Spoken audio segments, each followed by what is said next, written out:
A day after the price of non-subsidized LPG cylinders was hiked by a whopping 220 rupees per cylinder, the opposition parties are slamming the centre for the dramatic hike. They are demanding an immediate rollback in the price hike.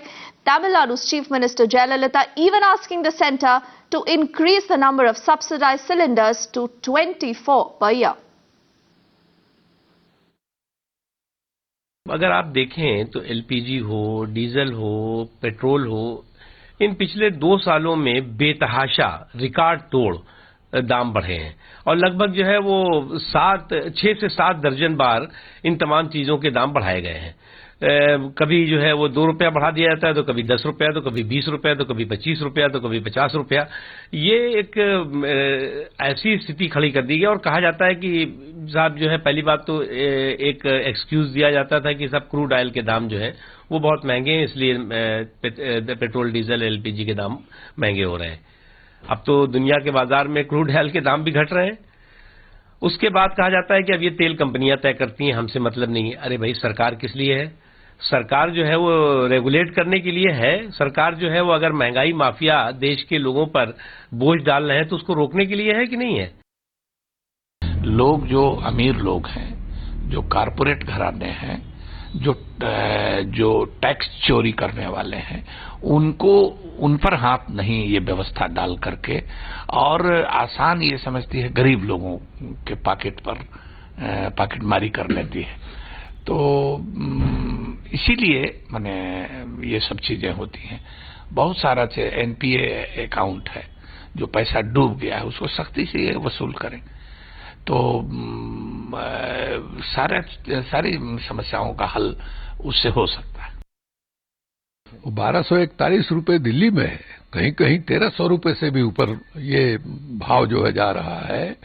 ये बात ही नहीं समझ में आ रही है कि बोले सरकार क्या समझती है कि यहाँ के जो लोग हैं, मान लीजिए जो कॉरपोरेट सेक्टर के लोग हैं तो एक बात समझ में आती है, लेकिन जो सामान्य आदमी है, मध्य वर्ग है, उसके ऊपर इस तरह से माने बोझ लादना, जबकि पहले से ही माने महंगाई की मार लोग झेल रहे हैं, उसमें जो है जले पर नमक छिड़कने के समान जो है ये वृद्धि है। तो हम तो सरकार से गुजारिश करेंगे कि भाई ये इसको वापस लीजिए। ये कोई मतलब तरीका नहीं है कि इस ढंग से इतना जो है दाम बढ़ा दिया जाए। 220 रुपए, 225 रुपए एक साथ बढ़ोतरी जो है ये लोगों के लिए बहुत ही कष्टकर होगा। All right, there you heard all the political reactions coming so far on that story. Sandhya is also joining us live. Sandhya, could this actually mean a little trouble now for the UPA, considering the Lok Sabha elections are just round the corner and we are hearing a lot of political noise as far as inflation, LPG prices are concerned?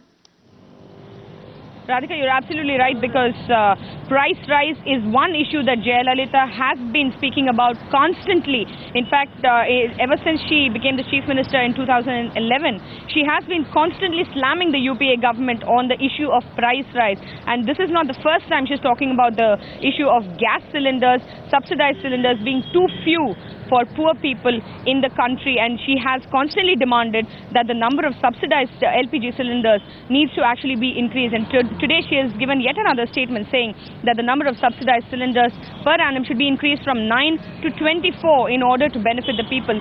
Specifically because price rise is a huge issue. It is most certainly going to be an election issue here in Tamil Nadu, and Jayalalitha has been at the forefront of this issue. Remember, she's also come up with a number of welfare schemes in the state. She has brought in Amma canteens, which are low-cost restaurants which serve food to the poor, idli for 1 rupee, sambar rice for 3 rupees. And she's also brought in vegetable shops, where she's also opened these Amma vegetable shops, as they're called. These are fair price shops where the poor people can actually get vegetables at very low prices. So price rise is most certainly an issue that Jayalalitha has been going on about, and of course she has found a lot of support from various political parties, specifically the left parties.